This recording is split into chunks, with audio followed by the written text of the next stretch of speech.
근데 사실 이제 뭐 오영훈 대표나 오늘 연설을 오래간만에 보수 집회에서 오래간만에 하여튼 5년 만에 보수 집회 연설하다 보니까 일단 우리는 좌우 통합 집회할 때는 윤석열부터 까고 들어갔는데 여기서 일단은 그 사실 모든 태블릿 조작이나 박근혜 관련 뇌물죄 조작 수사는 다 한동훈으로 이렇게 그냥 이렇게 대충 합의된 거 아니에요? 예. 예, 윤석열 빼는 걸로 예. 헛갈려가지고 얘기하다가 오 대표는 윤석열만 거론했던 것 같아요. 내가 이 이야기를 하다 내마저도 뭐 빼고 하려기 좀 말이 앞이 안 맞는 것 같았어. 왜냐면 1단계, 2단계 그 김수남, 이영일, 노승근 이야기하고 박영수 그 사기꾼 박영수 이야기 안 할 수, 박영수 이야기하면서 윤석열 빼고 한동훈 넘어간다는 게 좀 그런 것 같아서 사실 뭐 또 알 건 알아야 되는 거니까 그래서 저는 윤석열 언급을 했습니다.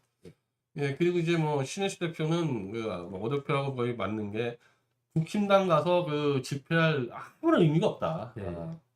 뭐 윤석열까지 포함해서 자기 당에서 뽑은 대통령 2명을 탄핵시키고 그 조작 사건들, 태블릿 조작이나 메모 조작을 다 덮어버리는 인간들한테 가서 뭐하러 거기 가서 외치냐.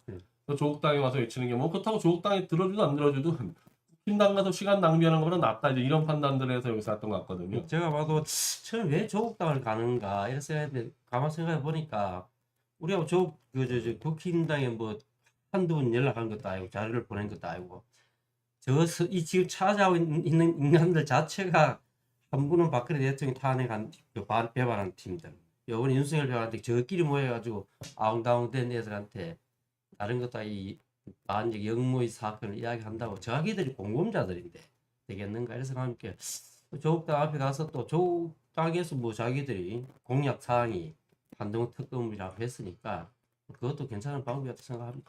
근데 사실 이제 보면은 그 윤석열 쪽에 있던 농객들은 주로 한동훈의 범죄를 단계나 여론 조작을 많이 이제 거론하고, 그러니까 이번에 좀 섞였죠.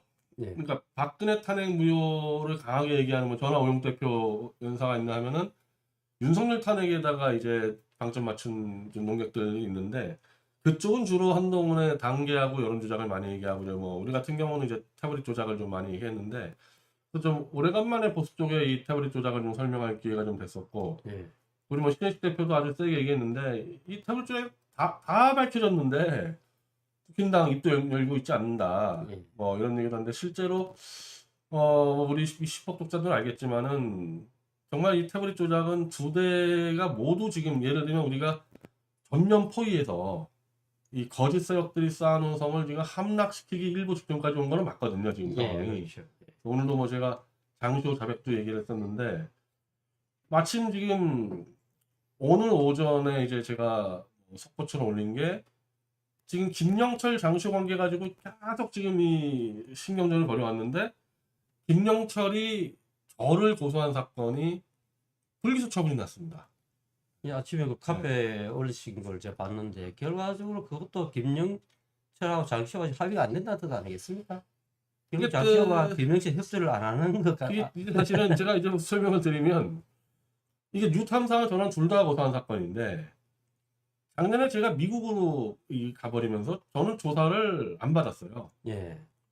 그러면은 그 명예훼손 사건 같은 경우는 진위 문제이기 때문에 이 피고소인을 조사를 해야지만 뭘 처리할 수 있습니다. 그래야지 야 이게 뭐 허위사실이 아니냐 판단할 수 있는데 제가 조사를 안 받고 지금 불기소 처분 제가 이거 처음인 것 같거든요. 지금까지 예. 내가 명예훼손 대해서 얼마나 많은 고소고발을 했겠어요.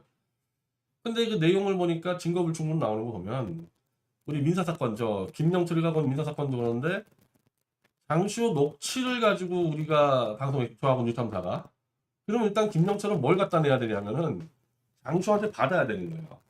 지금 미디어치와 뉴탐사가 보도한 내 녹취는 내가 친구한테 그냥 거짓말한 거다. 내가 뭐 김영철과 불륜이고 위증교사 같다면 그냥 내가 농담삼아 거짓말 이게 와야지만 저를 조사하고 뭘 수 있는데 제가 조사도 안 받고 불기소 왔다는 얘기는 장시호한테 그걸 김영철이 못 받아냈다고 봐야 되는 거죠. 못 받았다고 봐야 되는 거죠. 예. 그러면은 이제 장시호와 한동훈, 김영철이 지금 이게 딱 말을 짜맞춰서 버텨야 되는데 장시호가 협조 안 해준다는 얘기는 균열이 났다는 얘기예요. 그렇죠. 그게 또 예를 들어서 변 대표를 어떤 조사도 안 하고 막바람 뭐 증거불충분 힘이 없음이라 하는 건 좀 쉽게 하면 기각이랑 마찬가지죠. 그거죠. 똑같은 거죠. 기각과 똑같은 얘기지.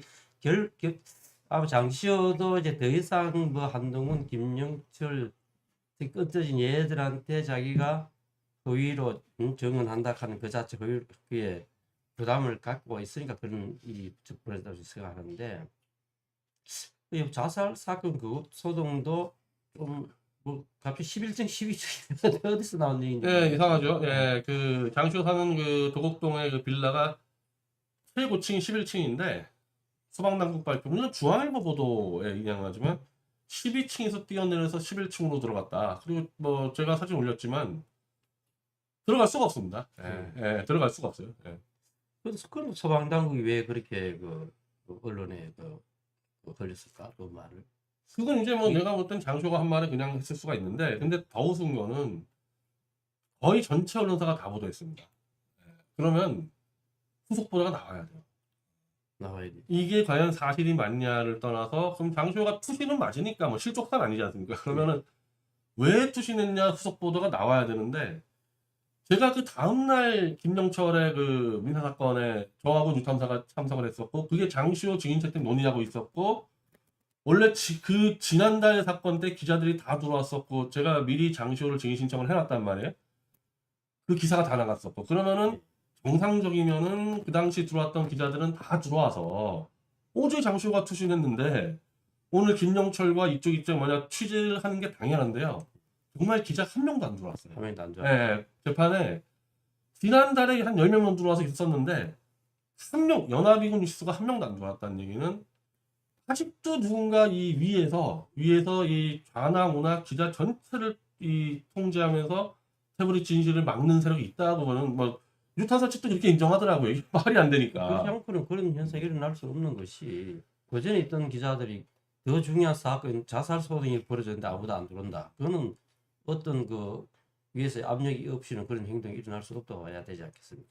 근데 저는 뭐 제가 지금 뭐 미디어워치라는 언론을 조사하는 매체를 이제 15년 동안 해보지만 조선일보부터 연합뉴스 한 개를 한꺼번에 컨트롤한다는 게 그런 세력이 존재할 수가 없어요. 그런 세력이. 이건 연합군일 가능성이 높은데, 일단 저는 SK라는 그 거대한 광고주 재벌 플러스 뭐 정치권에서도 이 뭐 좌우 껴가지고 이 태블릿 조작이 이제 터지기 일보 직전이니까 마지막 발악하는 수준으로 지금 똘똘 뭉쳐서 이 진실을 지금 또 틀어막고 있는 상황인 거죠. 좀 아쉬운 게 이중요한 사건이 좀 거론이 되다가 갑자기 미국의 걸로 300명 구속건으로 체포 그 건으로 이제 막 도배를 하는 바람에 조금 가서 묻힌 것 같은데. 아니 저는 그 미국 그거 아니었어도 아니었어도 어차피 묻었을 거라고 그렇게 봅니다. 어차피 내일 묻었을 거라 보기 때문에 그것 때문에 묻혔다고 보지 않으니까. 그리고 이제 그 지금 이제 저도 뭐 헛갈리기 시작했는데 이 PC가 두 개고 우리가 공용 노트가 5개가 다 보니까 이 PC 이거 장시호 PC 중에서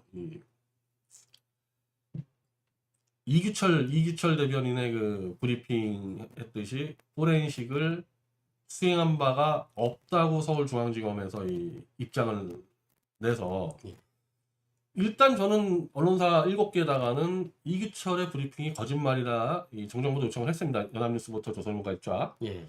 근데 우리가 다 뒤져보니까 2024년 7월 4일 날 중앙지검의 답변서에서는 있다고 답변서가 왔었어요. 딱 1년 네, 전. 1년 전 있다고 답변서 왔다가 1년 뒤에 없다고 바뀌었기 때문에, 예. 근데 이걸 우리가 또 묻어놓고 갈 수가 없어가지고, 그럼 이건 서울중앙지검이 없앤 거 아니냐. 그래서 그 담당하는 조재학 검사부터 다시 윤석열 한동훈이를 증거멸조로 다 싹 다 고발해버렸는데, 강남경찰서에. 예. 이거는 지금 거의 뭐 막장으로, 저는 이거 막장으로 가는 겁니다. 이 부분 대해서는 이게 이런 식으로 할 수가 있다는 거죠. 우리나라 최고의 그 공권력 기관인 중앙지검에서 똑같은 검사가 답변을 1년 전과 1년 후를 완전히 반대로 그 답변을 내는데, 이 다른 사건도 아니고 현직 대통령을 탄핵시킨 사건에 있는 그 증거물인데 그것이 1년 전에는 있다 하다 1년 후에는 없다 하는 이런 현상을 국민들이 좀 아셔야 되는데. 이런 어처구니없는지 뭐 검찰의 조작은 이제 뭐 거의 확정이 된 겁니다. 이게 네. 뭐 이규철이 거짓말을 했던 중앙지검이 없었던 이걸 아무도 기사를 안 쓰고 오히려 이걸 은폐하려 들고 그러니까 사실은 저희가 취할 수 있는 방법은 자백을 받는 수밖에 없는 겁니다. 이 판사를 믿을 수 있는 것도 아니고 그래서 저희는 이제 그 장시호 어머니 최순득 씨에게 딸 자백시키라는 이제 그 공문을 그 집 주소로 붙여 놓은 상태고 저희가 또 하나 자백을 지금 유도하고 있는 친구가 그 정민영 변호사라고 법원 덕수에 왜냐하면 검사 출신이 아닌데 이 민간이 변호사가 특검제 4팀에 들어가서 이 장시호 특별 조작에 합류가 됐는데 그 정민영 변호사가 쓴 수사 보고서가 완벽하게 포렌식 그 이메일 추출 보고서를 인용해서 쓴 보고서인데 예. 만약에 포렌식을 안 했다 그러면 이건 허위 공문서 작성이 되니까 우리가 고민하다가 오늘 그 특검 4팀의 5명 윤석열 뭐 김영철 한동훈 정민영에게 야 중앙지검이 지금 포렌식 안 했다 그러는데 그럼 니네가 작성한 거 싸그리다 이제 허위 공문서 되는데 답변해라. 포렌식 했냐 안 했냐. 제가 노리는 거는 정민영 쪽에서는 분명히 했고 나는 그거 받았었다라는 답변을 유도하려고 제가 좀 보내놓은 거죠 사실. 공식적으로 어쨌든 그 자기 이름을 걸고 수사보고서 작성돼서 그걸 제출된 게 정민영 아닙니까? 거기에 또 결재된 게 박주성 검사고. 그렇죠. 네, 딱 그래. 그러니까 둘이 실명이고 딱 그 실명이 딱 그런 데 또 있거든요. 실명이 네. 빠진 특검 전체 보고서는 1월 10일짜리가 있는데 그거는 이제 특검으로 이름은 나간 거고 예. 정민영하고 박주성 이름으로 자기 나간 게 실명을 걸었기 때문에. 그게 포렌식 자료가 딱 인용돼 있는 예. 거죠. 거기 정민영 전 대표님 말씀대로 정민영이가 자기 스스로 양심 고백하는 게 맞겠다 이런 생각이 드는데 이게 왜냐면 그때 내가 정민영 수사 보고서를 내가 그때 기억을 저도 한 3번 읽어봤거든. 읽어보니까 본론과 결론이 본인이 써도 이상할 정도로 본론과 결론이 완전히 상이한 내용이 들어가 있습니다. 본론은 분명히 최서원 씨 거가 아닐 수도 있다는 형태의 본론을 만들고 결론은 최서원 거다 이런 만들어 놔버렸어. 그걸 내가 도대체 그 변호사가 됐든 파견 특검 검사가 됐든 간에 어떻게 이런 보고서가 나올 수 있는 간에 의심을 그때 하면서 읽었기 때문에 그때 실명 박주성 정리에 저도 정확히 기억을 하거든요. 그게 2023년도에 이제 저희가 그 보고서를 분석을 하면서 2017년 1월 5일자 보고서입니다. 정민영께. 그러니까 그 포렌식한 바로 그날인데 네. 그래서 그 뭐 최서원의 메일 딱딱딱 분석하면은 최서원 거라는 증거가 하나도 없어요. 예. 근데 정민영은 서론 부분에는 이제 뚝뚝뚝 적어놔서 최서원 게 아니라는 증거를 다 모아놓더니 결론은 최서원 게 아닌 것들을 뭐 이게 다 최서원 거라고 해놔서 이상하다 싶었는데 그게 이제 문제가 된 게 1월 5일자 수사 보고서인데 결론 부분에 이제 막 통신 내역 이 조회서가 오는데 이게 1월 8일자가 붙어 있는 겁니다. 예. 1월 5일자 수사 보고서에 어떻게 1월 8일자 증거가 들어가 있냐. 우리가 그걸 미리 정민영하고 덕수 쪽에다가 이거는 당신이 쓴 보고서에 어느 놈이 1월 8일 날 갖다가 위조해서 붙인 거 아니냐. 우리가 이제 그렇게 질의서 넣었는데 정민이 어떻게 답변했냐면은 아무것도 기억이 안 난다. 기억이 안 난다. 네. 무슨 보고 썼는지 뭔가 아무것도 기억이 안 난다. 혹시 내가 날짜를 착각했는지 모르겠다. 이렇게 와서 우리가 이거 다시 분석하니까 정민영은 언제든지 말을 바꿀 수가 있게 해놓은 거예요. 이제 지금 와서 다시 기억해보니까 내가 그 서론까지만 썼고 1월 8일자에 누가 어느 놈이 조작해서 붙인 것 같다. 이렇게 나올 수가 있게끔 지금까지 해왔더만 대응을. 현재 봤을 때 거래를 하기 상당히 높다고 봐야 돼. 왜냐면 아니고 본론 결론이 그렇게 다를 수가 없는 거고. 그래서 저희가 이제 그 정민영 등 5명한테 성명을 포렌식을 했냐 그리고 당신 포렌식 보고서 가지고 부서 맞냐 물어보고 제가 다음 주에 이제 법무민 덕수가 굉장히 유명한 좌익 노범이에요. 좌익 노범입니다. 그래서 정민영이 지금 최상병 특검에 특검보로 들어가 있는데 그 덕수의 김영태 변호사라고 이 좌익의 원로 변호사 유명한 사람이에요.